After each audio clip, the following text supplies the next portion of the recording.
สมควรแก่เวลานิมนต์พระภิกษุสงฆ์เจริญพรไม่คิวคีคู่เข่ากับพระพร้อมกัน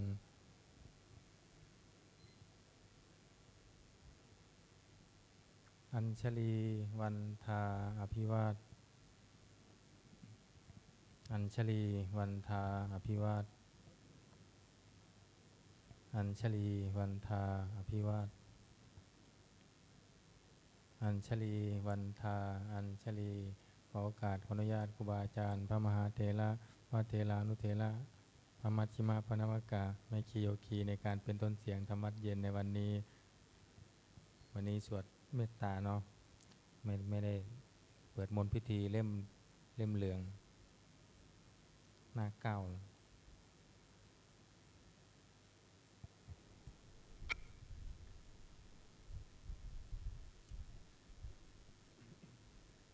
โยโสภะคะวาอะระหังสัมมาสัมพุทโธสวากขาโตเยนะภะคะวะตาธัมโมสุปฏิปันโนยัสสะภะคะวะโตสาวกสังโฆ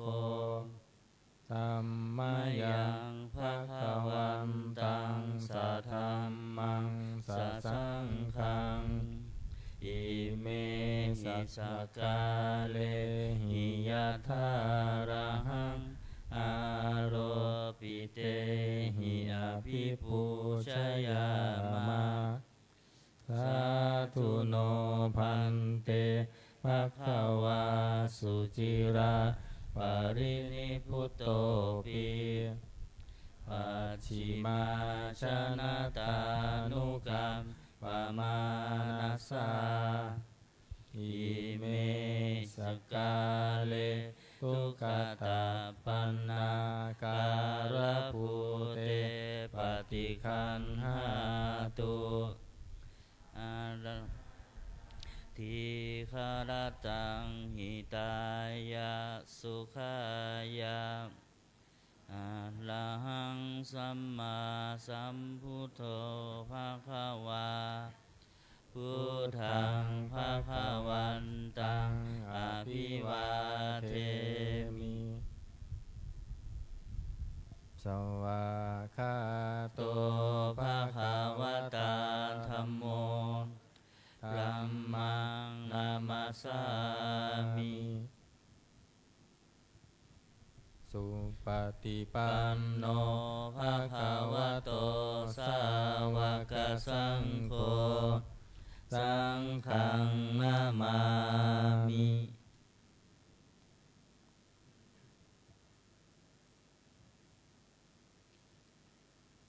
หันตมยังพุทธัสสะภะคะวะโตบุพพาคณมการันเจวะพุทธานุสตินายัญจะกะโรมาเสตังโคปานาภะคะวันตังนะโมตัสสะภะคะวะโตอะระหะโตสัมมาสัมพุทธัสสะนะโมตัสสะภะคะวะโตอะระหะโตสัมมาสัมพุทธัสสะนะโมตัสสะภะคะวะโตอะระหะโตสัมมาสัมพุทธัสสะตังโคปานาภะคะวันตังเอ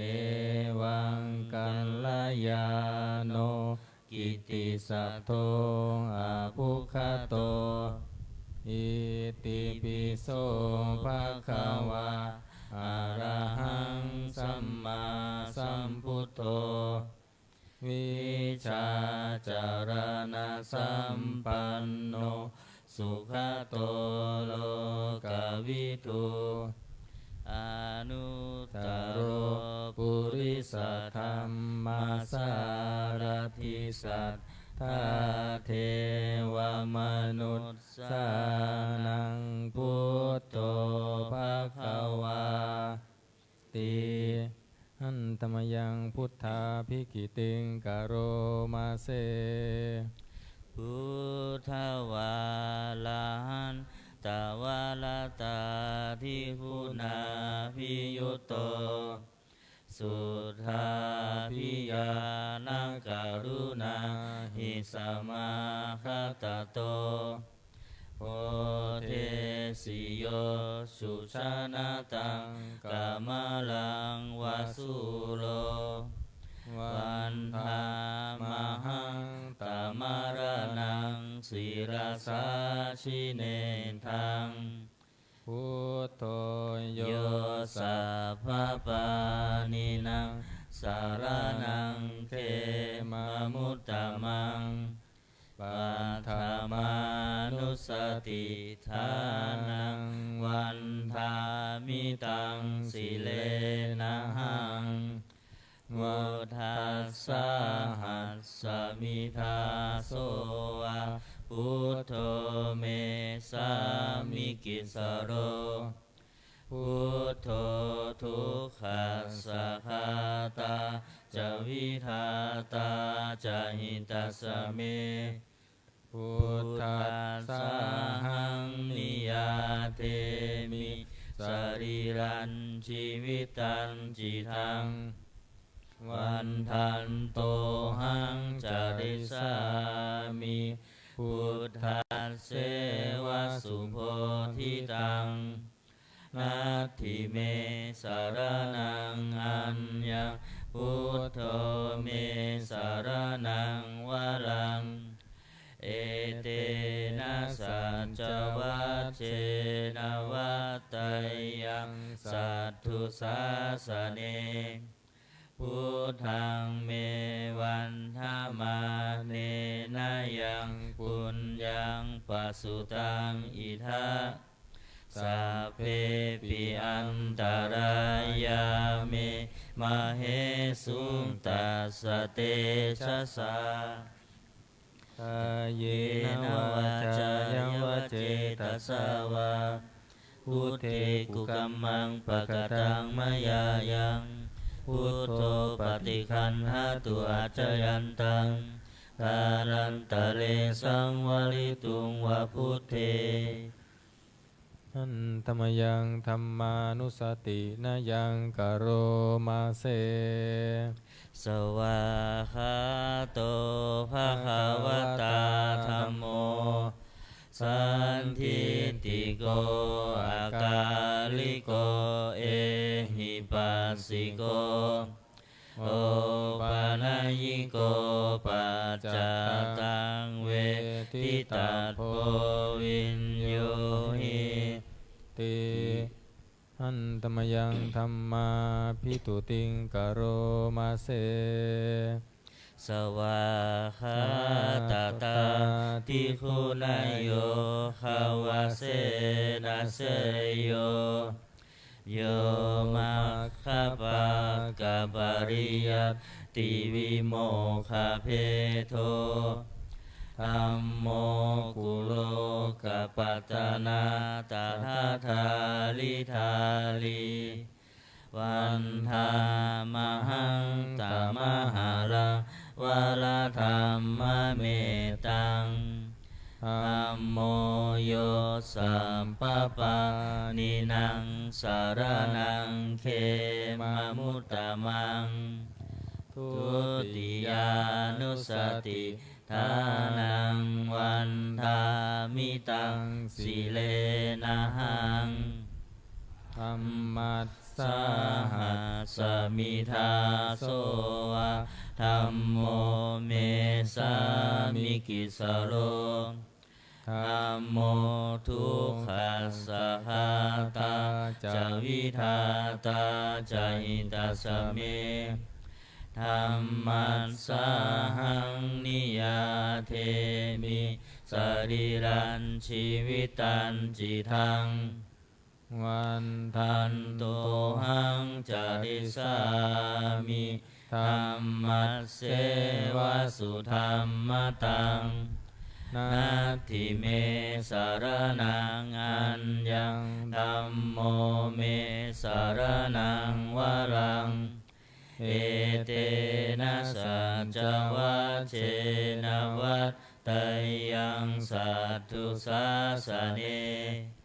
ธัมมังเมวันธรรมาเนนะยังปุญญังปัสสุตังอิทาสัพเพปิอันตรายาเมมาเหสุตัสสะเตชะสากายนวาจายวเจตสาวาธัมเมกุกัมมังปะกตังมยายังธัมโมปฏิคันหตุอาจยันตังกาลันตะเลสังวริตุงวัฏัมเมหันตมยังสังขานุสตินายังกโรมาเสสุปฏิปันโนภะคะวะโตสาวกสังโฆอุชุปฏิปันโนภะคะวะโตสาวกสังโฆญาญาปฏิปันโนภะคะวะโตสาวกสังโฆสามีจิปฏิปันโนภะคะวะโตสาวกสังโฆยะทิทางจัตตาริปุริสายุคานิอัตถาปุริสาบุคลาเอสะภะคะวะโตสาวกสังโฆอาหุนายโยปาหุนายโยทักขินายโยอัญชาริการณิโยอนุตตรังปุญญเขตังโลกัสสาติอันตมยังสังฆาภิกิติงกโรมาเสสัทธัมมโชสุปฏิปฏิคุณาทิยุตโตโยธาภิโทอริยบุคาราสังคเสโตศีลาทิธรรมภาวาลาสยกายจิตโตวันธามหังกามริยานาคานังสุสุทังสังโฆโยสัพพปานินังสารนังเขมามุตตมังตติยานุสติทานังวันธามิตังสิเลนะหังสังฆัสสะหัสสมิทาโสวะสังโฆเมสามิกิสโรสังโฆทุกขัสสะคาตาจาวิทาตาจาหิตัสสะเมสังฆัสสะหังนิยาเทมิสรีรันชีวิตันจิทังวันทันโตหังจาริสามิสังฆัสโสปฏิปันนาตังนาทิเมสารนังอัญญังสังโฆเมสารนังวรังเอเตนะสัจจวัชเชนะวันเตยังสัทธุสาสเนสังฆังเมวันธรรมาเนนะยังปุญญังปัสสุตังอิทาสัพเพปิอันตรายามิมาเหสุตัสสะเตชะสากายนวาจายวเจตสาวา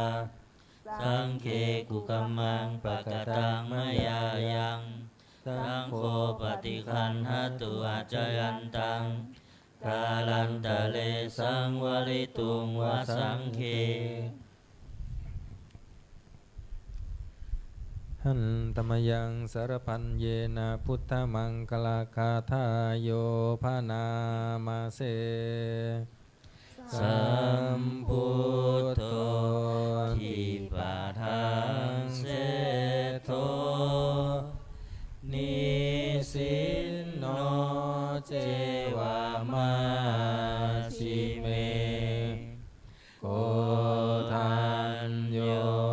บุมปะภาเคจาอาคาเนยเยจักกัสสะโปสาลีปุตโตจัตถาคิเนอารัตติเยอุปาริจาปัจฉิเมปิจานันโทภายาเพจักขวัมปติโมคคัลลาโนจะอุตตาเลอิสาเนปิจารามุโรอิเมโคมังคาราพุทธาสัพเพอิทาปฏิทิตาวันทิตาเตจะอัมเหหิสักกาเลหิจะปุชิตาเอเตสังอานุภาเวนะสัพพะโสทิภาวันตุโนอิเจวะมาจังตานามาสเนยยังนามาสมาโนรัตนาตายังยังปุญญาภิสันทังวิปุรังอาราทังตัสสะนุภาเวนะหะตันตรายโยเปิดหนังสือไปที่หน้า26นะ26นะหันตมยังอติตาปัจเจเวคณาปาทังพนามาเสอาชามายาปัจเจเวคิตาวายังจีวรังปริพุตังดังยาวะเทวาสิตัสสะปฏิฆาตายะอุณหัสสะปฏิฆาตายะดังสมกัสสวาตาตปัสสิลิงสัพพสัมปัสสานังปฏิฆาตายะยาวะเทวาหิริโกปินะปฏิชาธานาทังอาชามายาปัญจเวคิตวายโยปินทปาโตปริพุตโตโสเนวะทวายานามัสสายานามันตนายานาวิภูสนายายาวะเทวะอิมัสสกายาสัทธิติยายาปนายาวิหิงสุปารติยาพรหมจาริยานุคาหายาอิติปุรานันจะเวทนังปฏิหังคามินาวันจะเวทนังนาอุปาเทสามิยาตาราจะเมภวิสติอนาวัชตาจะภาสุวิหารจติอาชามายาอันปัจเจเวคิตวายังเสนาสนังปริพุตังตังยาวะเทวสิตัสสะปฏิฆาตายะอุณหัสสะปฏิฆาตายะ ดัง สมากาสวาตาตาปัสสิริงสัพพะสัมปัสสานังปฏิฆาตายะยาวะเทวะอุตุปาริสยาวิโนทานังปฏิสันลานาลามัทธังอาชามยาอัปปัจจเวคิตวายโยคิลานะปัจจยาเพสัชชะปริคาโรปริพุตโตโสยาวะเทวะอุปปันนานังเวยาปาทิกานังเวทนานังปฏิฆาตายะอาภยาปัชชะปรมตายาติอันธรรมยังอุทิศนาทิฏฐานาคาทายโยพนามาเสอิมินาปุญญกรรมเมนะอุปัชฌายาคุณุตตระอาจาริยุปการาจะมาตาปิตาจะยาตกา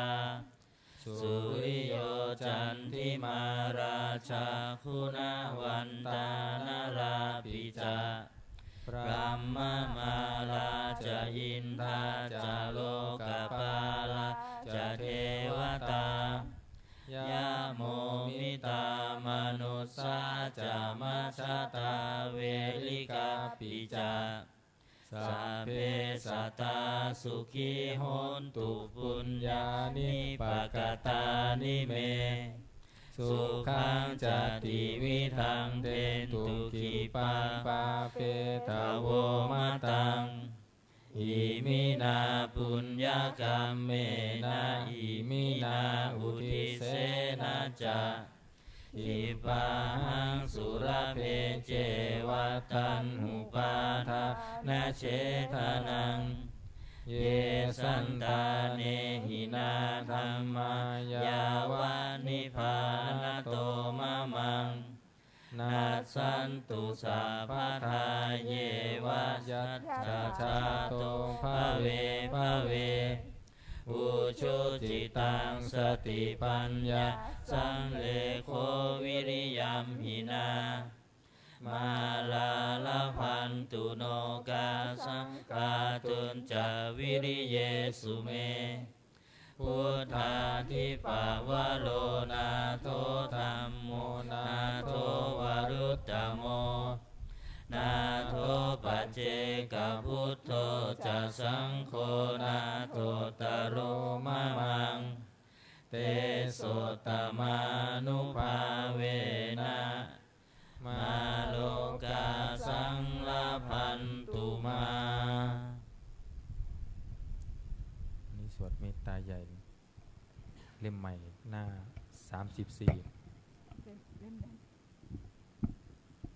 35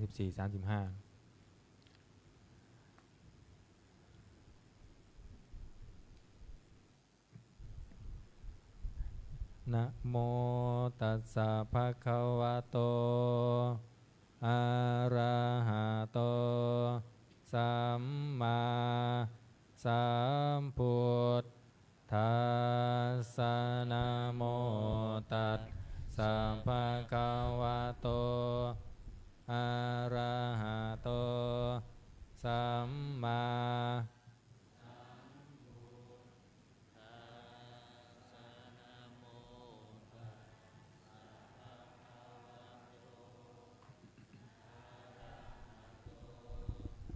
สัมมา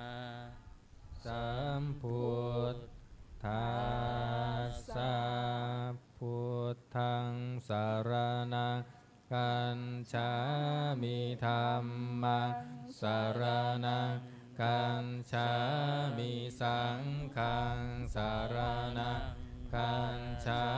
มิทุติยัมปิพุทธังสรณังกัจฉามิทุติยัมปิธัมมังสรณังกัจฉามิทุติยัมปิสังฆังสรณังกัจฉามิตติยัมปิพุทธังสรณัง กัญจามิตันติยัมปิธัมมังสารนังกัญจามิตันติยัมปิสังฆังสารนังคัจฉามิเอวเมสุตังเอกังสมัยยังภคะวาสา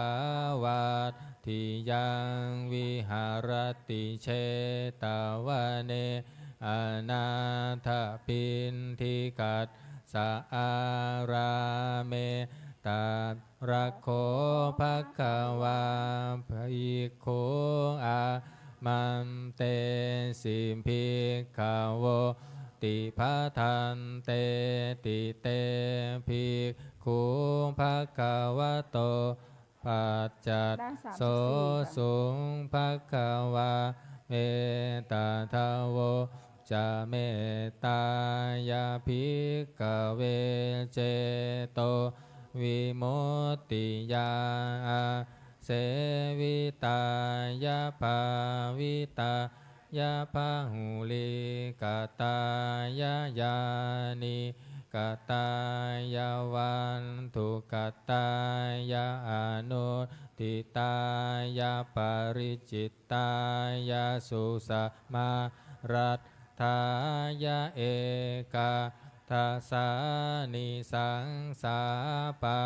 ติกาภากัตตเมเอกาทัสสะสุขังสุปฏิสุขังปันติพุญชาตินะปาปะกังสุปินังปันสติมนุษสานังปิโยโหติอมนุษสานังปิโยโหติเทวตารักขันตินาสังคิวาวิสังวาสัตตังวากรรมติทุวกังจิตตังสมาธิยติโมขวันโนวิปัสสิทติอาสัมมูลโหการะกโรติอุตตริงอัมปันติเวชันโตพรหมโลกุปะโคโหติเมตตายาภิกขเวเจโตวิมุตติยาอาเสวิตายาภาวิตา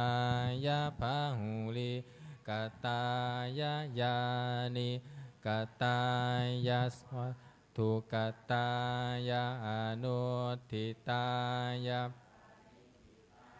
ยาสุสมารัตถายาอิเมเอกาทัสสานิสังสาปาติกังขาอัตถิอโนทิโสภารนาเมตตาเจโตวิมุตติอันทิโอทิโสภารนาเมตตาเจโตวิมุตติอัตถิสาภารนาเมตตาเจโตวิมุตติกันติหาการิหิอโนทิโสภารนาเมตตาเจโตวิมุตติกันติหาการิหิโอทิโสภารนาเมตตาเจโตวิมุตติกันติหาการิหิทิสาภารนาเมตตาเจโตวิมุตติปัญจหาการิหิอโนทิโสภารนาเมตตาเจโตวิมุตติสัตตหาการิหิโอทิโสภารนาเมตตาเจโตวิมุตติทันสหาการิหิทิสาภารนาเมตตาเจโต วิมุตติกันตเมหิปัญจหาการิหิอโนทิโสภารณาเมตตาเจโตวิมุตติสัมเพสันตาอเวลาอัพพยาปัจฉานิคาสุขีอัตตานังปริหารันตุสัมเพปานาอเวลาอัพพยา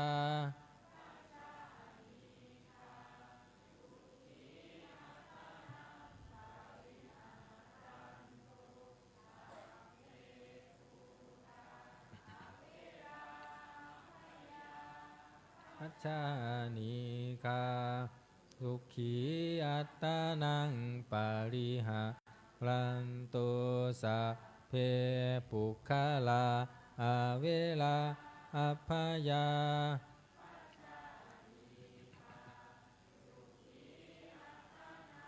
ปริหารันตุสัพเพอันตภาวะปริยาปันนาอเวลา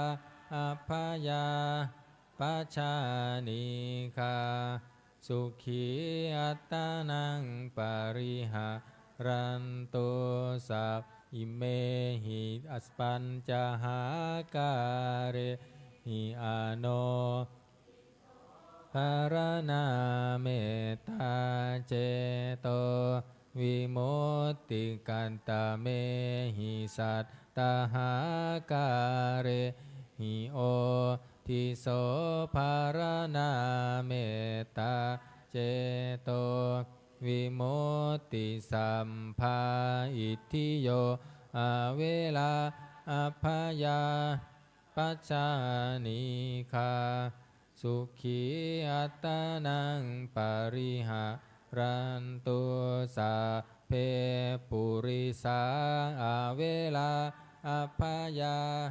ปัจฉานิคาสุขีอัตตานังปริหารันตุสัพเพอริยาอเวลาอัพพยาปัจฉานิคาสุขี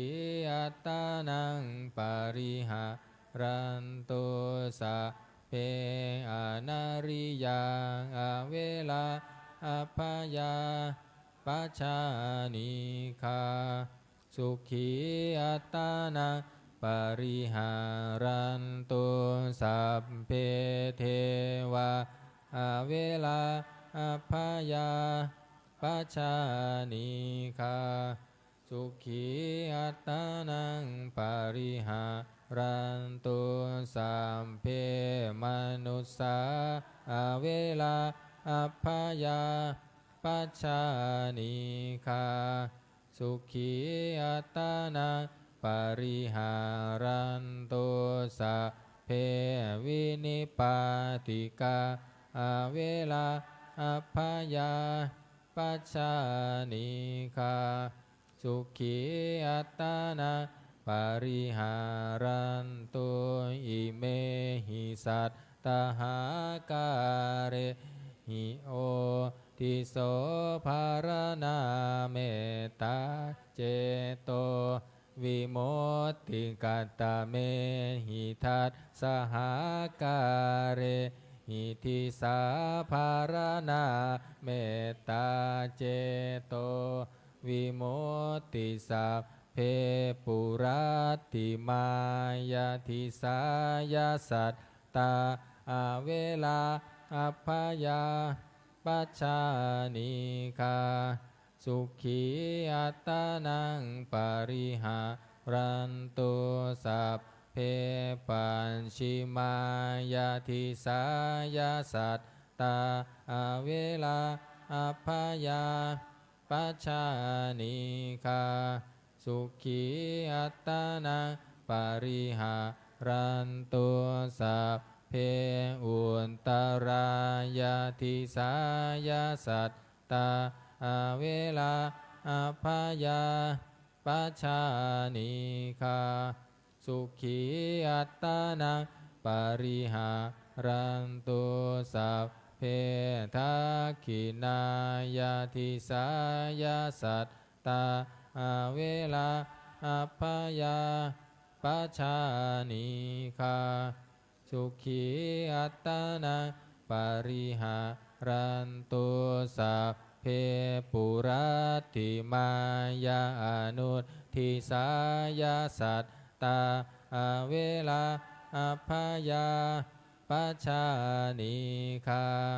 สุขีอัตตนาปริหารันตุสัพเพปัจฉิมายาอนุทิสายาสัตตาเวลาอัปปยาปัชานิคาสุขีอัตตนาปริหารันตุสัพเพอุตตรายาอนุทิสายาสัตตาเวลาอัปปยาปัชชานิคาสุขีอัตตนาปริหารันตุสัพเพทักขินายาอนุทิสายาสัตตาเวลาอัปปยาปัชชานิคา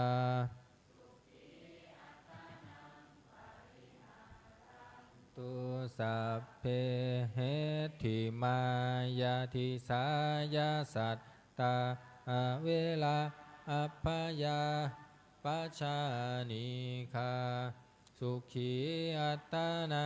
ปริหารันตุสัพเพอุปปริมายาทิสายาสัตตาเวลาอัปปยาปัชชานิคาสุขีอัตตนาปริหารันตุสัพเพปุรัตถิมายาทิสายาปานาเวลาอัปปยาปัชชานิคาสุขีอัตตนังปริหารันตุสัพเพปัจฉิมายาทิสายาปานาเวลาอัปปยาปัชชานิคาสุขีอัตตนาปริหารันตุสัพเพอุตตรายาทิสายาปานาเวลาอัปปยาปัชชานิคาสุขีอัตตนังปริหารันตุสัพเพทักขินายาทิสายาปานาเวลาอัปปยาปัชชานิคาสุขีอัตตนังปริหารันตุสัพเพปุรัตถิมายาอนุทิสายาปานาเวลาอัปปยาปัชชานิคาสุขีอัตตนังปริหารันตุสัพเพปัญชิมายาอนุทิสายาปานาเวลาอัปปยาปัชชานิคาสุขีอัตตนังปริหารันตุสัพเพอุตตรายานุทิสายาปานาเวลาอัปปยาปัชชานิคาสุขีอัตตนังปริหารันตุสัพเพทักขินายาอนุทิสายาปานาเวลาอัปปยาปัชชานิคาสุขีอัตตนังปริหารันตุสัพเพเหติมายาทิสายาปานาเวลาอัปปยาปัชชานิคาสุขีอัตตนังปริหารันตุสัพเพอุปปริมายาทิสายาปานาเวลาอัปปยาปัชชานิคาสุขีอัตตนังป ปาริหารันตุสัพเพปุราติมายาทิสายาภูตาอาเวลาอัพพยาปัจฉานิคาสุขีอัตตานังปาริหารันตุสัมเพปัจฉิมายาทิสายาภูตาอาเวลาอัพพยาปัจฉานิคาสุขีอัตตานังปาริหารันตุสัพเพอุตตรายาทิสายาภูตาอาเวลาอัพพยาปัจฉา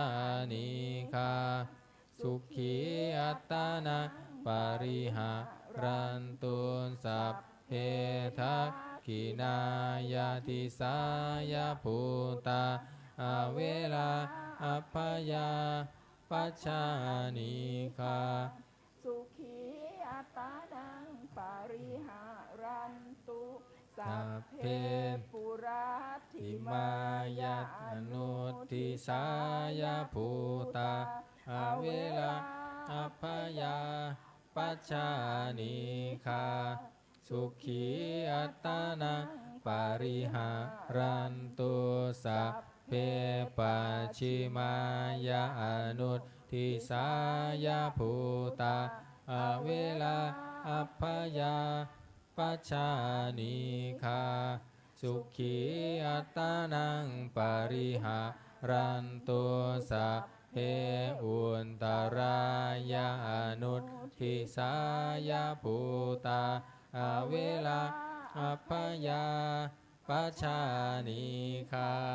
สุขีอัตตานังปาริหารันตุสัพเพทักขินายาอนุทิสายาภูตาอาเวลาอัพพยาปัจฉานิคาสุขีอัตตานังปาริหารันตุสัพเพทิมายาทิสายาภูตาอาเวลาอัพพยาปัจฉานิคาสุขีอัตตานังปาริหารันตุสัพเพอุปริมายาทิสายาภูตาอาเวลาอัพพยาปัจฉานิคาสุขีอัตตานังปาริหารันตุสัพเพปุราธิมายาสิสายาปุคาลาอาเวลา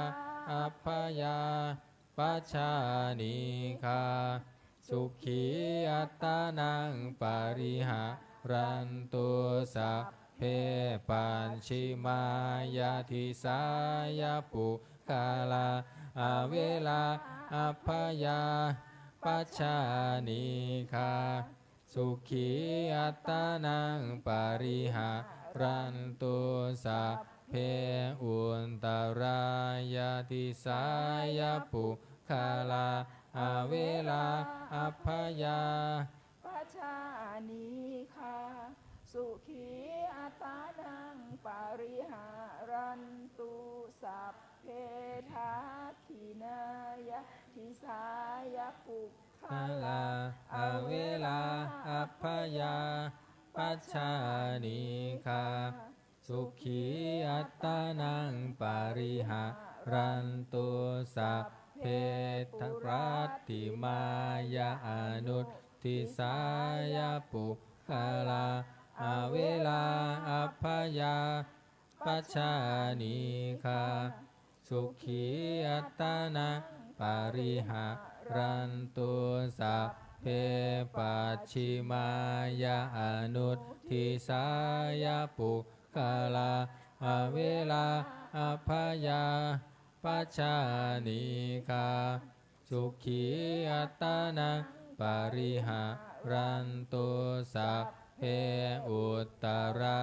ยาอนุทิสายาปุคาลาอาเวลาอัพพยาปัจฉานิคาสุขีอัตตานังปาริหารันตุสัพเพ เพทักขินายะอนุทิสายาปุคาลาอเวลาอัพพยา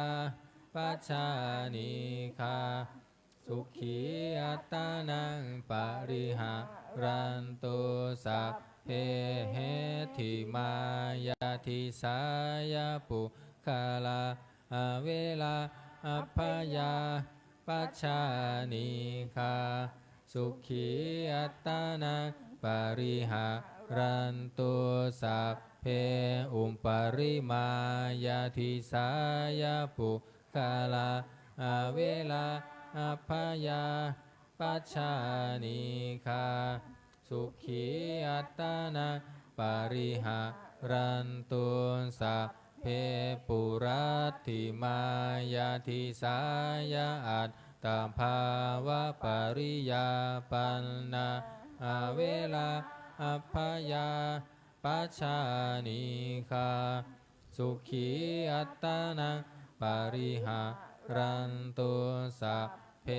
ปัญชิมายาทิสา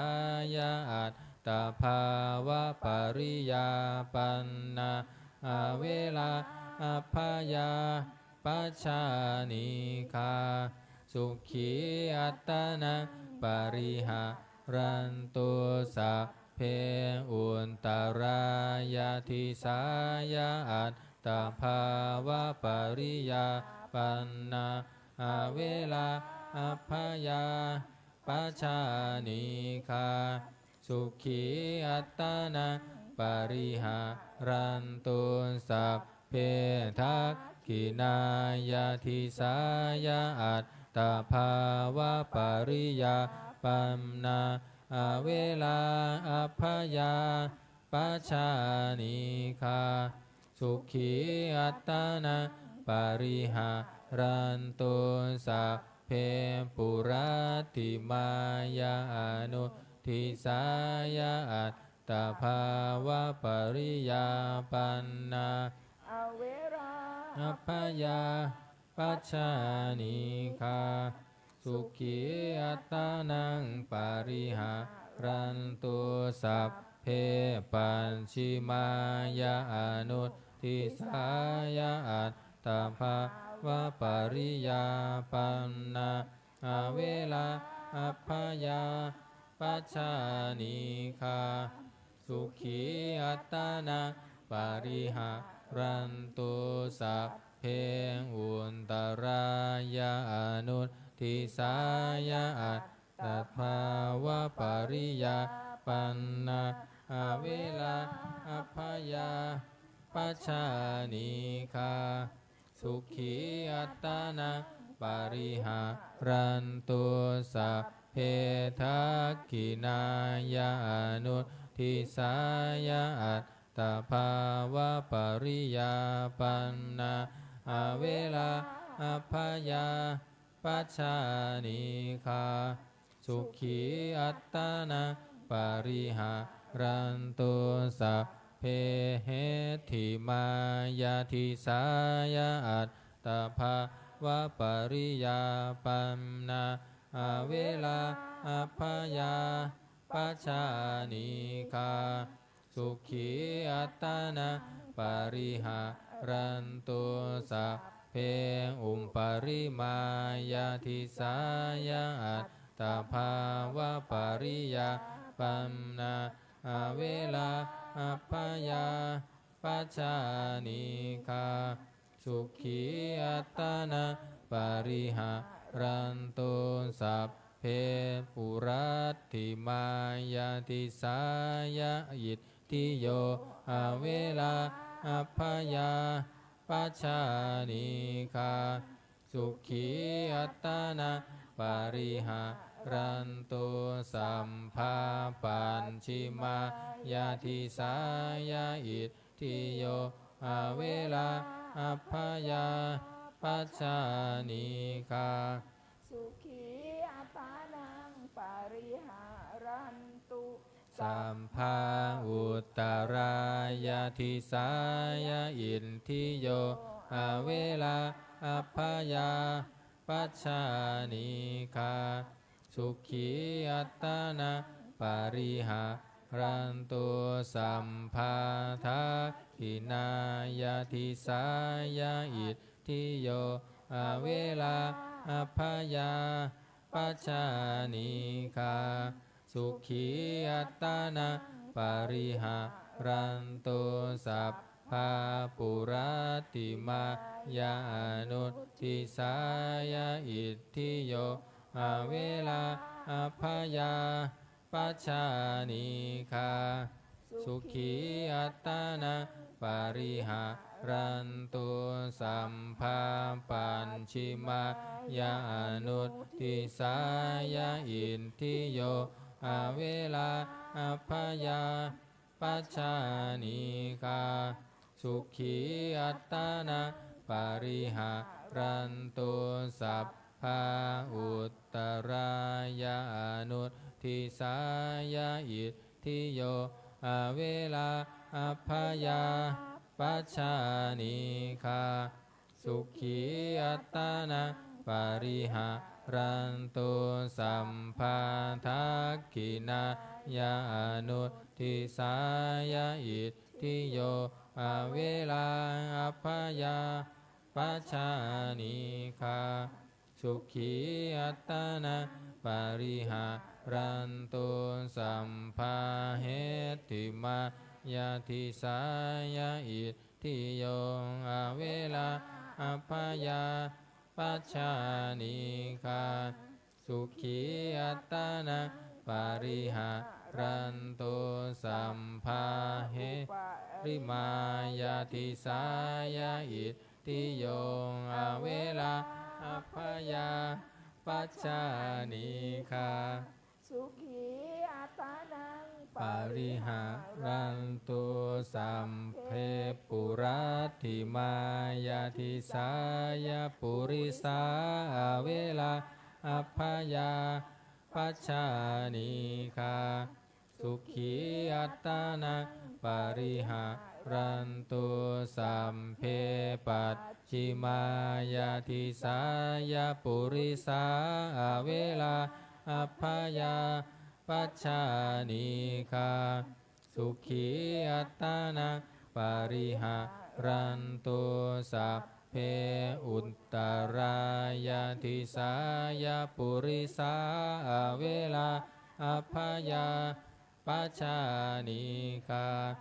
สุขีอัตตานังปาริหารันตุสัพเพทักขินายาทิสายาปุริสาเวลาอัพพยาปัจจานิคาสุขีอัตตานังปาริหารันตุสัพเพปุรัตถิมายานุทิสายาปุริสาเวลาอัพพยาปัจจานิคาสุขีอัตตานังปาริหารันตุสัพเพปัญชิมายา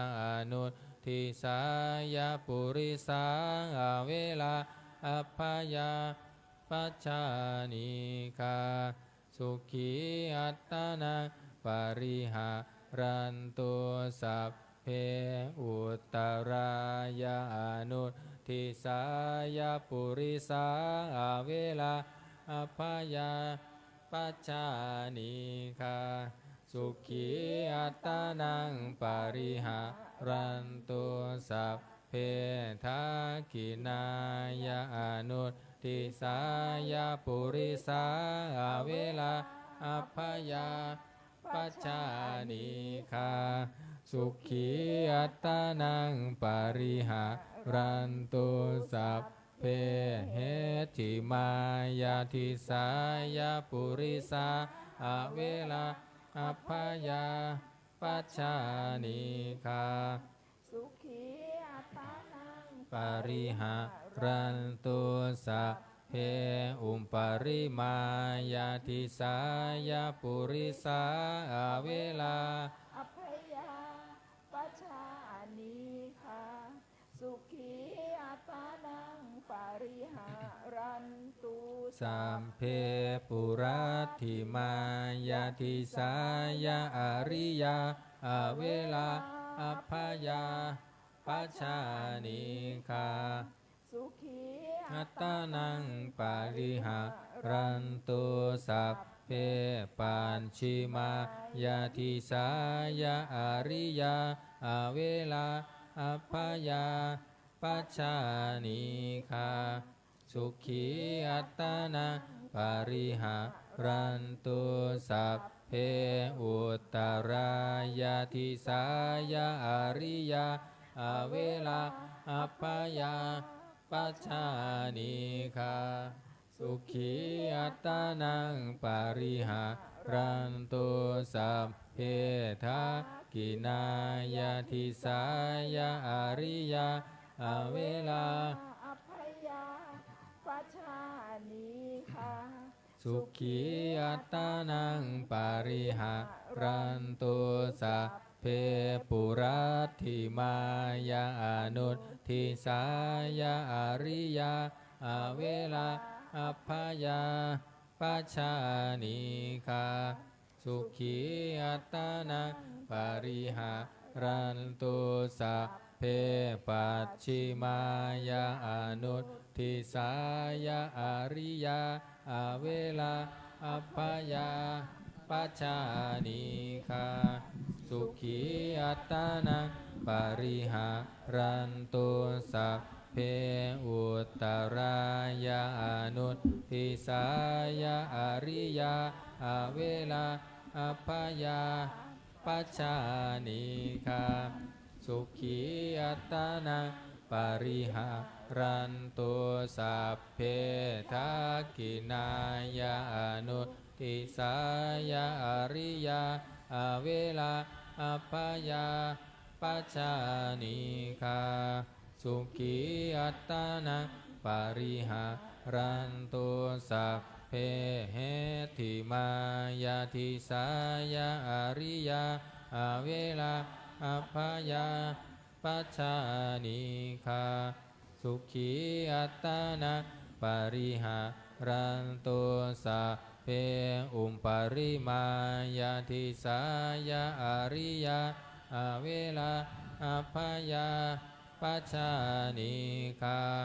สุขีอัตตานังปาริหารันตุสัพเพปุราติมายาทิสายาอนาริยาเวลาอัพพยาปัจจานิกาสุขีอัตตานังปาริหารันตุสัพเพปัญชิมายาทิสายาอนาริยาเวลาอัพพยาปัจจานิกาสุขีอัตตานังปาริหารันตุสัพเพอุตตรายาทิสายาอนาริยาเวลาอัพพยาปัจจานิกาสุขีอัตตานังปาริหารั รั น นตุสัพเพทักขินายาทิสายาอนาริยาเวลาอัพพยาปัจจานิกาสุขีอัตตานังปาริหารันตุสัพเพอุปปัตติมายาอนุตทิสายาอนาริยาเวลาอัพพยาปัจจานิกาสุขีอัตตานังปาริหารันตุสัพเพปัจฉิมายาอนุตติสายาอนาริยาเวลาอัพพยาปัจจานิกา สุขีอัตตานัง ปาริหารันตุสัพเพอุตตรายาอนุตทิสายาอนาริยาเวลาอัพพยาปัจจานิกาสุขีอัตตานังปาริหารันตุสัพเพทักขินายาอนุตทิสายาอนาริยาเวลาอัพพยาปัจจานิกา สุขีอัตตานังปริหารันตุสัพเพเหติมายาทิสายาอนาริยาอเวลาอัพพยาปัชชานิคาสุขีอัตตานังปริหารันตุสัพเพอุปปริมายาทิสายาอนาริยาอเวลาอัพพยาปัชชานิคาสุขีอัตตานังปริหารันตุสัพเพอุรัตติมายาทิสายาเทวาอเวลาอัพพยาปัชชานิคาสุขีอัตตานังปริหารันตุสัพเพปัญชิมายาทิสายาเทวาอเวลาอัพพยาปัชชานิคาสุขีอัตตานังปริหารันตุสัพเพอุตตรายาทิสายาเทวาอเวลาอัพพยาปัชชานิคาสุขีอัตตานังปริหารันตุสัพเพทักขินายาทิสายาเทวาอเวลาอัพพยาปัชชานิคาสุขีอัตตานังปริหารันตุสัพเพปุรัตติมายาอนุทิสายาเทวาอเวลาอัพพยาปัชชานิคาสุขีอัตตานังปริหารันตุสัพเพปัญชิมายาอนุทิสายาเทวาอเวลาอัพพยาปัชชานิคาสุขีอัตตานังปริหารันตุสัพเพอุตตรายาอนุทิสายาเทวาอเวลาอัพพยาปัชชานิคาสุขีอัตตานังปริหารันตุสัพเพทักขินายาอนุทิสายาเทวาอเวลาอัพพยาปัชชานิคาสุขีอัตตานังปริหารันตุสัพเพเหติมายาทิสายาเทวาอเวลาอัพพยาปัชชานิคาสุขีอัตตานังปริหารันตุสัพเพอุปปริมายาทิสายาเทวาอเวราอัพพยาปัชชานิคาสุขีอัตตานังปริหารันตุสัพเพปุรัตติมายาทิสายามนุษย์สาเวลาอัพพยาปัชชานิคาสุขีอัตตานังปริหารันตุสัพเพปัญชิมายาทิสายามนุษย์สาเวลาอัพพยาปัชชานิคาสุขีอัตตานังปริหารันตุสัพเพอุตตรายาทิสายามนุษย์สาเวลาอัพพยาปัชชานิคาสุขีอัตตานังปริหารันตุสัพเพทักขินายาทิสายามนุษย์สาเวลาอัพพยาปัชชานิคาสุขีอัตตานังปริหารันตุสัพเพปุรัตติมายาอนุทิสายามนุษย์สาเวลาอัพพยาปัชชานิคาสุขีอัตตานังปริหารันตุสัพเพปัญชิมายาอนุทิสายามนุษย์สาเวลาอัพพยาปัชชานิคา สุขีอัตตานัง ปริหา รันตุสัพเพอุตตรายาอนุทิสายามนุษย์สาเวลาอัพพยาปัจฉานิคาสุขีอัตตานังปริหารันตุสัพเพทะกินายาอนุทิสายามนุษย์สาเวลาอัพพยาปัจฉานิคาสุขีอัตตานังปริหารันตุสัพเพเหติมายาทิสายามนุษย์สาเวลาอัพพยาปัจฉานิคาสุขีอัตตานังปริหารันตุสัพเพปุรัตมายายามนุษย์สาเวลาอัพพยาปัจฉานิคาสุขีอัตตานังปริหารันตุสัพเพปุรัตติมายาทิสายาวินิปาติกาเวลาอัพพยาปัจฉานิคาสุขีอัตตานังปริหารันตุสัพเพปัจฉิมายาทิสายาวินิปาติกาเวลาอัพพยาปัจฉานิคา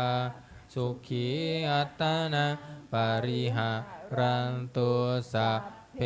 อุตตรายาทิสายาวินิปาติกาเวลาอัพพยาปัจฉานิคาสุขีอัตตานังปริหารันตุสัพเพทักขินายาทิสายาวินิปาติกาเวลาอัพพยาปัจฉานิคาสุขีอัตตานังปริหารันตุสัพเพปุรัตติมายาอนุทิสายาวินิปาติกาเวลาอัพพยาปัจฉานิคาสุขีอัตตานังปริหารันตุสัพเพปัจฉิมายาอนุทิสายาวินิปาติกาเวลาอัพพยาปัจฉานิคาสุขีอัตตานังปริหารันตุสัพเพอุตตรายาอนุทิสายาวินิปาติกาเวลาอัพพยาปัจฉานิคาสุขีอัตตานังปริหารันตุสัพเพทักขินายานุทิสายาวินิปาติกาเวลาอัพพยาปัจฉานิคาสุขีอัตตานังปริหารันตุสัพเพเหติมายาทิสายาวินิปาติกาเวลาอัพพยาปัจฉานิคาสุขีอัตตานังปริหารันตุสัพเพอุปริมายาทิสายาวินิปาติกาเวลาอัพพยาปัจฉานิคาสุขีอัตตานังปริหารันตุติอิเมหิทัสสหการเรหิทิสาภารณาเมตตาเจโตวิมุตติสัพเพสังสัตตานังปีละนังวัชเชตวาอปีละนายะอุปปคาตังวัชเชตวาอนุปคาเตนะสันตาปังวัชเชตวาอาสันตาเปนะปริยาทานังวัชเชตวาอปริยาทาเนนะวิเหสังสัตเทตวาอวิเหสายาสัพเพ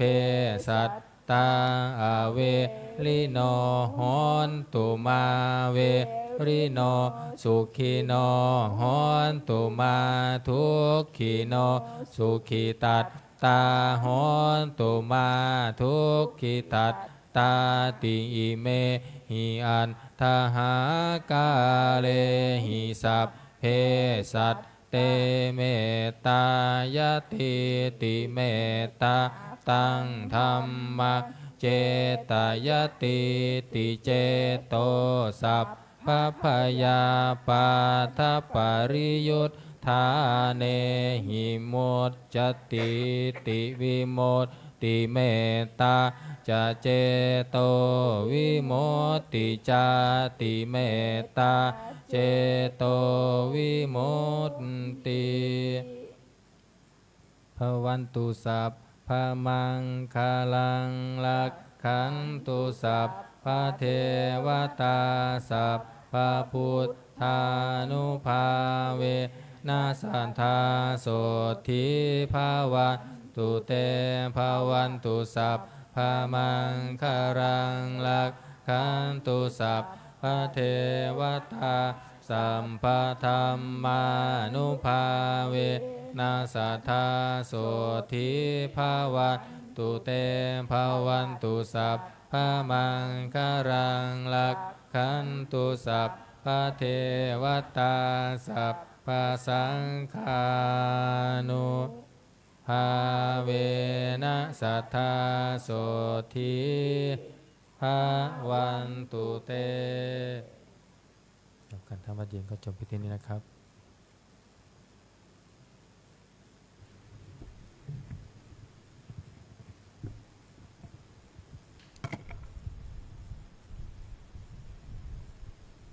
ขอนิมนต์พระภิกษุสงฆ์คุกเข่ากับพระอาจารย์เจ้าคุณพร้อมกันสมณเณรแม่ชีโยคีกราบทีหลังอัญชลีวันทาอภิวาทอัญชลีวันทาอภิวาทอัญชลีวันทาอภิวาทอัญชลีวันทาอัญชลีนิมนต์สามเณรเรียนเชิญแม่ชีโยคีทุกท่านน้อมกราบท่านเจ้าคุณอาจารย์พร้อมกันค่ะอัญชลีวันทาอภิวาทอัญชลีวันทาอภิวาทอัญชลีวันทาอภิวาทอัญชลีวันทาอัญชลีขออนุโมทนาต่อกุศลศรัทธาที่พวกเราทั้งหลายได้มาทำวัดเย็นสาธยายเมตตามหาเมตตาใหญ่ขอบุญนี้จงเป็นอานิสงส์ตบะเตชะภรวปัจจัยอุปธรรมให้พวกเรานั้นได้เจริญในสมาปฏิบัติเพื่อความดับทุกข์เพื่อพระนิพพานเป็นที่สุดจงบังเกิดผลแก่พวกเราทั้งหลายจงทุกข์ทั่วหน้ากันด้วยเถิดสาธุสาธุสาธุ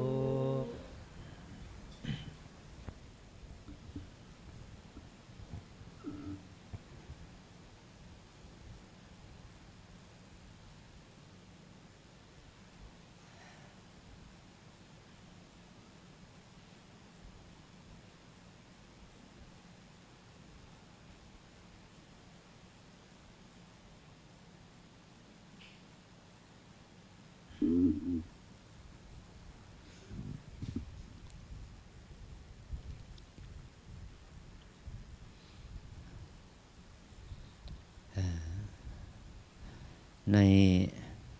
พระสูตรชื่อว่าเมตตานิสังสะอานิสงส์ของเมตตาองค์พระสัมมาสัมพุทธเจ้าได้ทรงแสดงอานิสงส์ของเมตตา11ประการใน11ประการนี้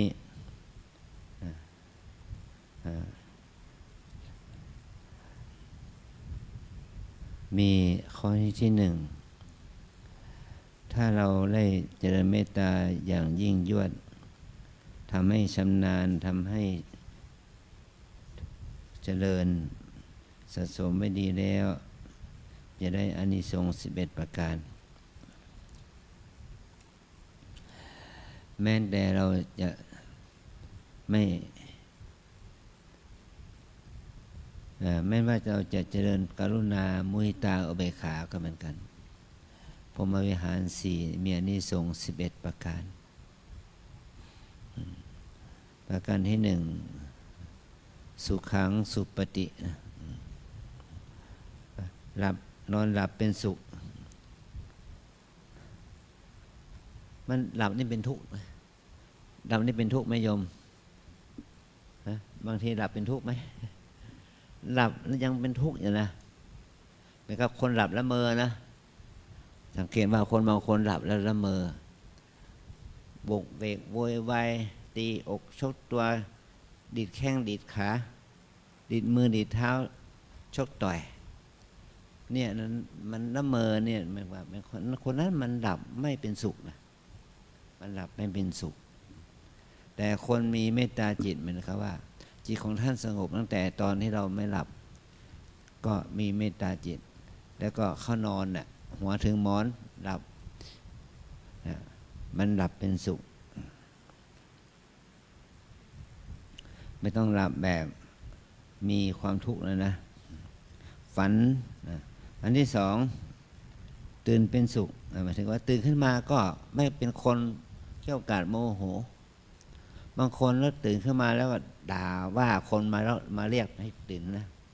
โมโหโกธาฟาดเฟี้ยงอะไรตัวมีอะไรออกไปหาอะไรมาเนี่ยคนตื่นคนที่เขามีเมตตาจิตตื่นก็เป็นสุขนะตื่นขึ้นมาก็มีความสุขนะเป็นคนบางคนนี่เหมือนว่าเรียกมากินข้าวยังโกรธเลยเนาะตื่นขึ้นมาเรียกมากินข้าวด่าว่าคนใช้ด่าว่าคนมาเรียกขานมันตื่นไม่เป็นสุขเขาตื่นแต่ว่าถ้าหลวงพ่อหลวงพี่เหมือนกันเนาะเผลอหลับไปลูกเนนมาเรียกหรือพระใหม่มาเรียกปลุกมานิมนต์ปลุกว่าหลวงพ่อถ้าหลวงพ่อโกรธละโยมมาถวายทานเหรอไม่ใช่อย่างนั้นตื่นก็ให้มีสุขนะมันก็ว่าใครมาใครไม่หรือใครก็ตามแต่มาเดี๋ยวใครก็ตามมีธุระอะไรกับเราก็ตื่นขึ้นมาต้อนรับแขกด้วยความเป็นสุขอันที่สามถ้าฝันก็ไม่ฝันร้ายฝันดีถ้าคนที่มีเมตตาจิตเนี่ยฝันก็ไม่ฝันดีฝันดีฝันไม่เป็นฝันลามกไม่เป็นฝันเกิดกิเลสอกุศลโลภโกรธหลงหรือว่าเกิดความฝันที่มีความฆ่าฟันกันหรือว่าทำร้ายกันหรืออะไรอย่างนี้นะฝันก็ฝันดีแม้แต่คนที่มีสติดีนะคนที่มีที่โยคีที่มีสติดีในแม้แต่ในฝันยังกำหนดได้นะเห็นหนอได้ยินหนอรู้หนออะไรอย่างนี้แม้แต่ในฝันก็กำหนดได้มีสติกำหนดในฝันนะเพราะว่ามันเป็นความชำนาญเนี่ยความเคยชินแม้แต่ในฝันก็กำหนดฝันก็ไม่ฝันร้ายมีสติฝันอย่างเป็นบุญนะฝันเป็นบุญฝันเป็นกุศลบางคนในฝันประกอบด้วยโลภะโทสะโมหะกิเลสตัณหาราคะแต่บางคนในฝันเป็นทำบุญสุนทานฝันไปเข้าวัดเข้าวาฝันไปกับว่าไหว้พระฝันไปฟังเทศน์ฝันไปฝันแล้วก็ไปพบไปปะครูบาอาจารย์หลวงพ่อหลวงปู่ครูบาอาจารย์ที่เราเคารพนับถืออย่างนี้มันก็ฝันดีฝันไม่ฝันร้ายเนาะอันที่สามอันที่สี่ก็มนุษย์สนังปิโยโหติหมายความว่าเป็นที่รักของมนุษย์อันนี้เป็นธรรมดาคนมีเมตตาเนาะใครมาเห็นก็รักชอบได้เห็นก็ชื่นใจอิ่มใจสุขใจเพราะว่าท่านมีเมตตาจิต ถ้าเราเข้าไปใกล้ก็คนทั้งหลายก็มีความรู้สึกเป็นบวกเป็นที่รักของมนุษย์ของมนุษย์ทั้งหลายเนี่ยอาจารย์เดินทางไปต่างประเทศเนี่ยถ้าเราไปคนเดียวในหลวงปู่จะสอนตอนที่เราไปคนเดียวไปตัวแทนของหลวงปู่เนี่ยเป็นตัวแทนของหลวงปู่เนี่ยหลวงปู่ท่านสอนว่าถ้าไปถึงประเทศไหนๆถ้าเราเหยียบแผ่นดินหรือว่าลงจากเครื่องไปถึงแผ่นดินบ้านเมืองเขาเนี่ยให้แผ่เมตตาท่านพูดว่าให้แผ่เมตตาง่ายๆอิมัสสมิงปเทเสสัพเพเทวาสุกิตาโหนตุพูดแค่นี้เราก็ได้ความคิดละไปที่ประเทศไหนก็ตามแต่ถ้าเราเป็นผู้นำเขาไปสอนกรรมฐานไปสอนกับภาวนาเนี่ยเราจะไปในฐานะที่เป็นผู้มีเมตตาจิตตั้งแต่วินาทีแรกหรือก้าวแรกของการเหยียบเท้าลงไปในแผ่นดินนั้นอิมัสสมิงปเทเสสัพเพเทวาสุขิตาโหนตุแม้แต่เราไปพักในสถานที่ที่เขาจัดให้เราพักจะเป็นที่ไหนก็ตามแต่เราก็ตามมาอิมัสสมิงเคเหว่าเรือนละเคหะอิมัสสมิงวิหาเรสัพเพเทวาสุขิตาโหนตุนี่ถ้าเราไปในเป็นที่พักแม้แต่ในโรงแรมนะ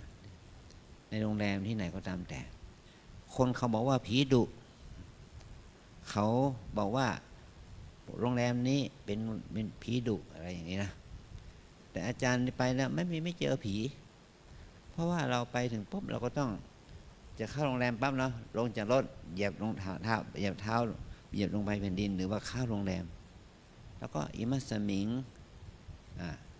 เนี่ยเคเหหรือว่าวิหาเรหรือว่าปเทเสหรือว่าอะไรก็แล้วแต่สัพเพเทวาสุขิตาโหนตุสัพเพอมนุสสาสุขิตาโหนตุเราต้องแผ่ให้เขาแม้แต่เราได้ห้องนะท่านจะไปอยู่ห้องนี้พักห้องนี้ในโรงแรมเนาะเราต้องแผ่เมตตาให้แก่ใครไม่รู้เป็นเจ้าที่อยู่ในห้องเนี้ยเราต้องแผ่เมตตาเลยอิมัสสมิงเขาว่าที่พักที่อาศัยเตียงนอนหรือที่ดับที่นอนเราก็ต้องแผ่ให้เขาว่าขอให้สรรพสัตว์ทั้งหลายที่อยู่ในนี้จงอยู่เป็นสุขขออนุญาตพัก1 คืนแค่นั้นนะขออนุญาตพัก2 คืนนะขออนุญาตพัก1 คืน 2 คืนปรากฏว่าเราหลับสบาย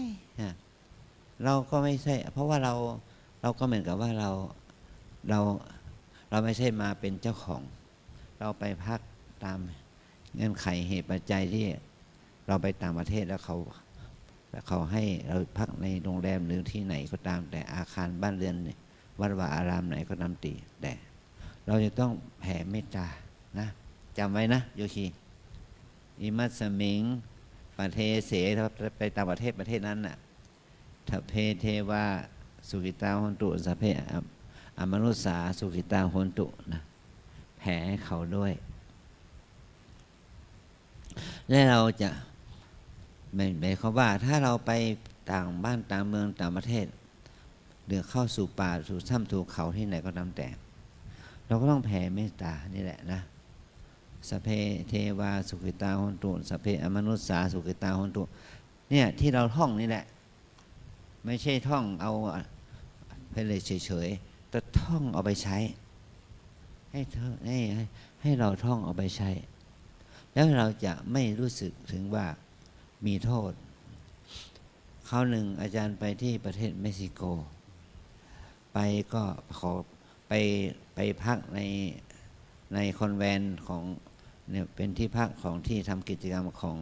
โบสถ์ศาสนาคริสเตียนนะเขาบอกว่าห้องนี้เป็นผีดุนะเขาจัดให้เราไปพักนะให้เราก็มองว่านี่แหละอิมัสสมิงนี่แหละ ปเรเสเดอคาเลนี่นะอาคาเลเนี่ยอาคารนี้สัพเพเทวาสเวอามนุสาสุขิตาหุตุขออนุญาตพักอาศัยขอให้ท่านได้มีส่วนบุญส่วนกุศลที่เรามาทำความดีเนี่ยพักรับจนจบงานแล้วเขาก็ถามอาจารย์มีอะไรบ้างเขาถามเราแล้วอาจารย์มีอะไรบ้างมีอะไรไม่เห็นมีอะไรเนี่ยเขาก็เลยพูดว่าเจ้าของอาคารสถานที่นี้เขาบอกว่าคนไหนก็ตามแต่ถ้ามาพักที่นี่เจอผีหลอกเจอมนุษย์ถูกผีหลอกอะไรเราบอกไม่เป็นไรเราไม่มีอะไรเนี่ยมันก็ทำให้เราเห็นประโยชน์ของการแผ่เมตตาแผ่เมตตาจิตเนี่ยนะมนุษย์สานังปิโยโหติมนุษย์สานังปิโยโหติเนี่ยมนุษย์ก็เป็นที่รักของมนุษย์เป็นที่รักของมนุษย์เทวตารักขันติเทวดาย่อมรักษาย่อมเฝ้ารักษาเป็นเทพเทวาเนี่ยมันว่ามันเขามาวัดเราเนี่ยเราว่าถ้าเราอยู่ในเขตพระเนาะมันมีอะไรเจ้าที่เนาะอารักษ์ใช่ไหมมีเทวดาเจ้าที่อารักษ์พระภูมิเจ้าที่แล้วก็แผ่บุญแผ่กุศลว่าที่เรามาอยู่ที่นี่เราไม่ใช่มาร้ายเรามาดีเนาะเรามาประพฤติปฏิบัตินี่เราก็แผ่บุญแผ่กุศลให้เทวดาเจ้าที่เสวาเทวาอารักษ์นะไม่ใช่ว่าโอมแล้ว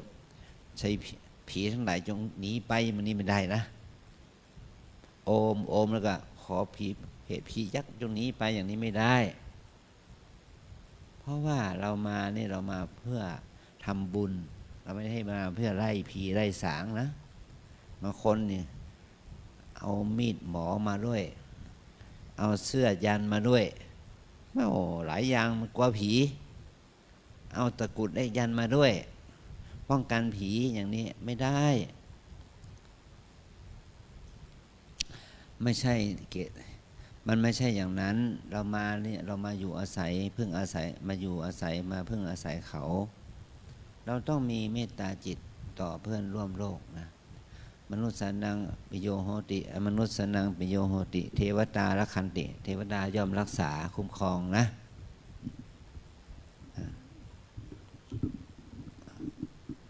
อันที่7นะนาสะอาคิวาวิสังวาสัทธังวากรรมติแล้วก็ไฟพิษและสัตราไม่กำกายจะไม่กำกายหมายถึงว่าคนมีเมตตาจิตมันไม่ถูกไฟเผาไม่ถูกวางยาพิษไม่สุสตาอาวุธ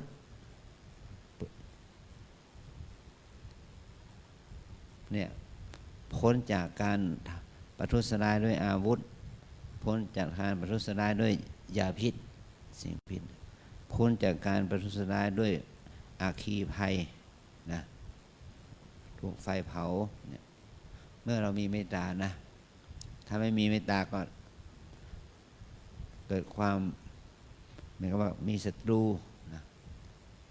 มีศัตรูถูกวางพิษถูกทำลายด้วยอาวุธอะไรอย่างนี้นะนี่อันที่8มาตัวตังจิตตังสมาธิยติหมายถึงว่าจิตของผู้มีเมตตานั้นย่อมทำให้มีสมาธิไวๆคนมีเมตตาเนี่ยตั้งสมาธิได้ไวนะไม่ใช่มีราคะตัณหาโลภะนะแต่เราต้องมีเมตตาจะทำให้จิตมีสมาธิได้ไวนะแล้วก็มุขวันโนวิปัสสิทติใบหน้าย่อมผ่องใสหมายถึงว่าคนมีเมตตาใบหน้าผิวพรรณบรรณาย่อมผ่องใสนะอสัมมุระโหการังกโรติหมายถึงว่าไม่ตายแบบไม่หลงตายตายอย่างมีสติตายแบบไม่หลงตายข้อ11อุตริงอปติวิชันโตพรหมโลกุปโคโหติเนี่ยเมื่อยังไม่ได้บรรลุมรรคผล ย่อมมีพรหมโลกเป็นเบื้องหน้าเมื่อคนที่ได้ฌานได้เมตตาจิตเนี่ยก็ได้เกิดในพรหมโลกได้ด้วยนะเพราะว่าแต่ถ้าบุคคลนั้นได้วิปัสสนาไปด้วยได้ตัวปัญญาด้วยวิปัสสนาไปด้วยก็ไปเกิดก็เป็นเหตุให้ได้บรรลุมรรคผลนิพพานเนี่ยเป็นที่สุดนะเนี่ยเพราะว่าแต่ถ้ายังไม่ได้บรรลุมรรคผลนิพพานไม่ได้วิปัสสนามีเมตตาอย่างเดียวก็ได้มีพรหมโลกเป็นเบื้องหน้าอันนี้เป็นของที่ดีงามนะเพราะว่าเมตตามันเป็นบารมีธรรมอย่างหนึ่งเนาะเมื่อเรามีการเจริญเมตตาฝึกเจริญมีเมตตาพระโพธิสัตว์ทุกพระองค์จะต้องมีเมตตาจะต้องสร้างเมตตาภาวนาเนี่ยเพราะว่าเมตตาเป็นบารมีของพระโพธิสัตว์นะเราทั้งหลายเราจงพยายามที่จะไม่มีกิเลสโทสะพยาบาทอาฆาตเบียดเบียนถ้าเรามีความโกรธมีโทสะมีความอาฆาตเบียดเบียนมันจะทำให้เราไม่มีบารมีไม่มีบารมีนะถ้าเรามีเมตตาจิตแล้วก็บารมีของเราจะดีขึ้นพระเนรแม่ชีโยคีทุกลูกทุกคนนะขอให้เราได้ใช้บุญกุศลที่เกิดจากการมีเมตตาจิตเนี่ยแม้แต่เพียงแค่ไก่ตบปีกงูแลบลิ้นชักกระดิกหูเนี่ยถ้าเรามีเมตตาจิตอย่างที่อาจารย์ได้พูดเมื่อกี้ว่าเราไปไหนถ้าเรียกลงในแผ่นดินไหนก็แผ่เมตตาอิมัสมิงอาราเมอิมัสมิงวิอาวาเสสเพเทวาสุขิตาหุนตุสเวอมนุสสาสุขิตาหุนตุแผ่ไปเราไปที่ไหนมันเป็นที่ใหม่สำหรับเราอะนะมันเป็นที่ใหม่สำหรับเราต้องแผ่เมตตาเราจะไปนั่งที่ในวิหารเราจะไปนั่งที่กุฏิไหนให้เราระลึกไว้เสมอว่าให้เรามีเมตตาจิตนะต่อมนุษย์ต่อเทวดาหรือต่อสรรพสัตว์ทั้งหลายที่เขาสถิตอยู่ที่นั่นเราก็แผ่เมตตาให้เขาได้รับกระแสเมตตาจากเรากระแสจิตเมตตาเนาะถ้าเรามีกระแสเมตตาจิตเนี่ยก็จะทำให้เราได้การปฏิสันถานการต้อนรับจากมนุษย์จากอมนุษย์จากเทวดาจากมนุษย์ทั้งหลายจากสรรพสัตว์ทั้งหลายเป็นเรียกว่ามันมีกระแสบวกนะพูดง่ายๆเป็นภาษาชาวบ้านแล้วง่ายเป็นกระแสบวกเรามีเคมีที่เป็นบวกมีกระแสบวกเกิดขึ้นก็ทำให้คนอื่นได้รับกระแสบวกกับเราจะได้ผลสำเร็จในการแม้ว่าการไปเจรจาธุรกิจไปติดต่อขอเอกสารมันก็ได้ดีไปทำอะไรก็แล้วแต่มันก็จะทำให้มันดีขึ้นคนทั้งหลายนะก็จะได้ทำหน้าที่อย่างนี้นะมนุษย์ทั้งหลายเนี่ยที่ทำหน้าที่นั้นก็เขาจะได้มีเมตตาจิตกับเรานะอันนี้คือว่าเป็นความดีงามที่พระองค์ได้ทรงตรัสเนี่ยสอนเรื่องการแผ่เมตตาให้แก่ไม่เจาะจงมี5ประเภทเจาะจงมี7ประเภทไม่เจาะจงก็คือสัพเพสัตตาสัพเพภูตาสัพเพบุคลาสัพเพอัตตภวะปรินาปนา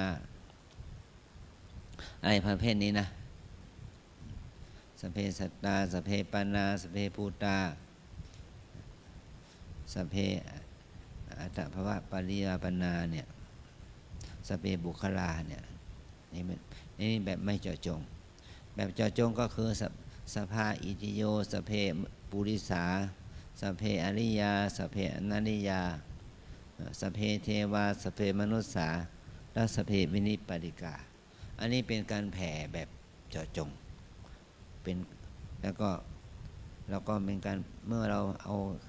การแผ่ให้มันกว้างขวางขึ้นเนี่ยก็แผ่ไปตามทิศนั่นแหละนะทิศตะวันออกทิศตะวันตกทิศเหนือทิศใต้ทิศเบื้องบนทิศเบื้องล่างแล้วก็อนุทิศอีก4ทิศทิศอีสานทิศตะวันออกเฉียงเหนือทิศพายัพทิศตะวันตกเฉียงเหนือทิศหรดีทิศตะวันตกเฉียงใต้ทิศอาคเนย์ทิศตะวันออกเฉียงใต้อะไรอย่างนี้นะขยายออกไปเป็น10ทิศเราก็แผ่ฝึกเพื่อให้เรามีเมตตาจิตให้ขยายออกไปแล้วเราจะทำให้ชีวิตของเราดีขึ้นขอให้เราทั้งหลายได้ทำเจริญเมตตาไปตามเหตุตามเงื่อนไขของเรานะตอนนี้เรามาฝึกแผ่เมตตาหน่อยเนาะเรานั่งภาวนาเนี่ยที่อาจารย์จะตั้งให้เวลา12นาทีเนี่ยอาจารย์ตั้ง12นาทีเนี่ยให้นั่งภาวนาเราให้คิดถึงคนที่เรารักคนที่เรารักเป็นอันดับแรกนะแผ่เมตตาให้กับคนที่เรารักเป็นพ่อแม่ปู่ย่าตายายลูกหลานครูบาอาจารย์แผ่เมตตาให้คนที่เรารักเป็นอันดับแรก2แผ่เมตตาให้แก่คนที่เรารักมากที่สุดคนใดคนหนึ่ง3แผ่เมตตาให้แก่คนที่เป็นเพื่อนร่วมการร่วมงานร่วมกิจกรรมเป็นคนทั่วไปแล้วถึง4ถึงจะแผ่ให้แก่คนที่เป็นคู่เวรคู่กรรมเป็นถ้าแผ่ให้คนที่เป็นคู่เวรคู่กรรมจิตใจเราไม่มีเมตตาเกิดความโกรธเราพยายามตัดออกเสียตัดคนที่มีเป็นคู่เวรกันออกไปแผ่ให้แก่คนที่เรารักแก่คนที่เรารักมากหรือแผ่ให้คนที่เราที่เป็นกลางๆเนี่ย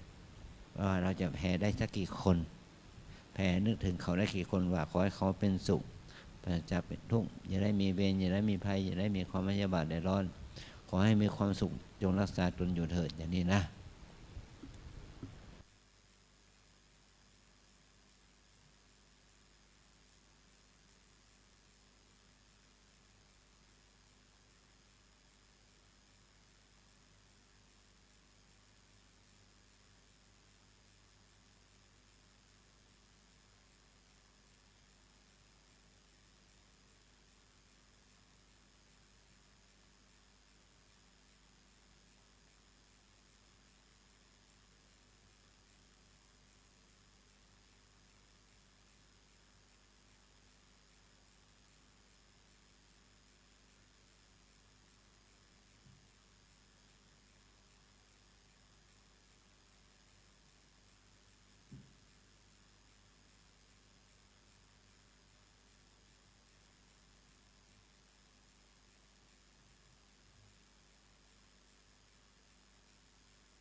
สมควรแก่เวลาอิตังทานากรรมังนิพพานาปัจจายโยตุโนนิจจังอิทังศีลกรรมังนิพพานาปั ปั จ จ จา จาย ย โยโหนตุ โน โน นิ นิ จัง อิ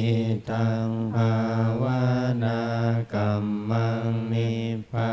นา ปัจจายโยโหนตุโนนิจัง ยังกินจิกุสาลังกันตัมพังกัมมัง สัพเพหิอัมเหหิกัตตั ตั ง งปุญญังโนอนุโมทันตุสุนันตุพนโตเยเทวา อัสสมิ นิ ง ง คา คา เน เนอาติคาตา ติ ติ กา คา ยุ ยุ กาก า สัต ตาโหนตุสัพเพสัตตาสุขีอัตตานัง ปาริ นิหารันตุมาตาปิตาสุขิตาโหนตุทุกขาปามุนจันตุสัมเพยตากาสุขิตาโหนตุ ทุก ขาปามุนจันตุสัมเพอายาตากา สุกิตาโหนตุทุกขาปามุนจันตุสัพเพปิสาสัพเพยัคขะสัพเพเปตาสุกิตาโหนตุทุกขาปามุนจันตุสัมเพนักขัตตาสุกิตาโหนตุทุกขาปามุนจันตุสัมเพเทวาสุกิตาโหนตุทุกขาปามุนจันตุสัมเพอาจาริโยปัจจายาสุกิตาโหนตุทุกขาปามุนจันตุสัมภาสัมปติโยสามิชันตุโว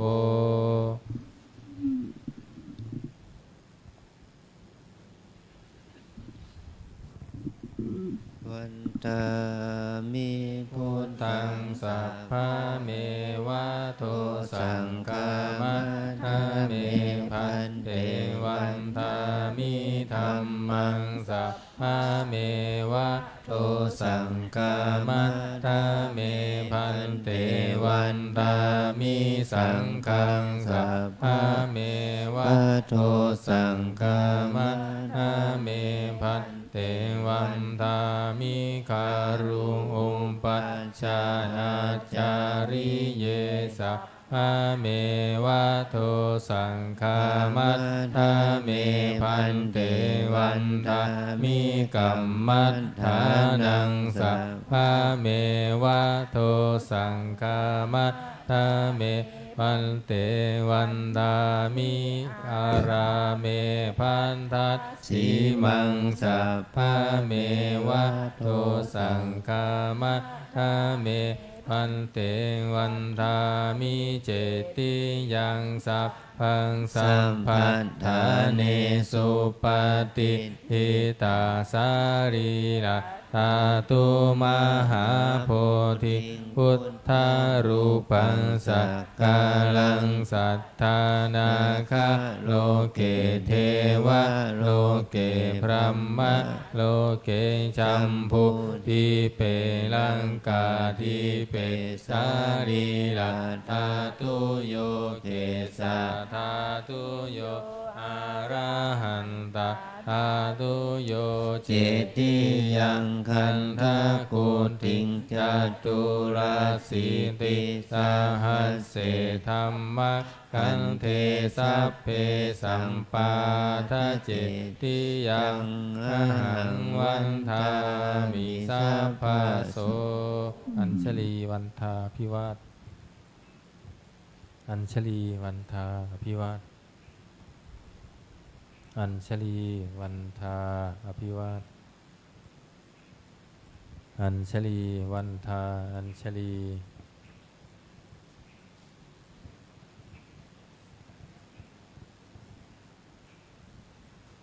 ขอนิมนต์พระภิกษุสงฆ์เจริญพรแม่คิวคีก็หมอวันทาน้อยพระอาจารย์เจ้าคุณพร้อมกันสาธุวันทามีพันเทสัพพังอปาราทากามัตถะเมพันเตมยากาตังปุญญาสามินาอนุโมทิตาพังสามินากาตังปุญญาไมหังทาตาพังสาธุสาธุอนุโมทามิ จัตตารโอธรรมาวัฏันติอายุวันโนสุขังพลัง สาธุสาธุสาธุหมดพระพิสุสงฆ์ผู้เก่ากราบพระอาจารย์เจ้าคุณพร้อมกันแม่คีโยคีกราบทีหลังอัญชลีวันทาอภิวาทอัญชลีวันทาอภิวาทอัญชลีวันทาอภิวาทอัญชลีวันทาอัญชลีขอเชิญแม่ชีและโยคีทุกท่านน้อมกราบท่านเจ้าคุณอาจารย์พร้อมกันค่ะอัญชลีวันทาอภิวาทอัญชลีวันทาอภิวาทอัญชลีวันทาอภิวาทอัญชลีวันทาอัญชลีปฏิบัติพระพรตามอัธยาศัยที่เราจะได้ไปเวียนเทียนนะขอช่วยกันปิดหน้าต่างทั้งสองฝั่งก่อนนะคะแล้วท่านก็ลงไปบูชาดอกไม้ได้นะคะที่ศาลาวราหกิจนะศาลาวราหกิจแล้วก็มานั่งที่ศาลาบาทรอบพระวิหารลานเจดีย์เพื่อเราจะได้รอเวียนเทียนพร้อมครูบาอาจารย์นะคะพร้อมท่านเจ้าคุณอาจารย์และครูบาอาจารย์ทั้งหลายนะคะในเวลา20:00 น.ค่ะ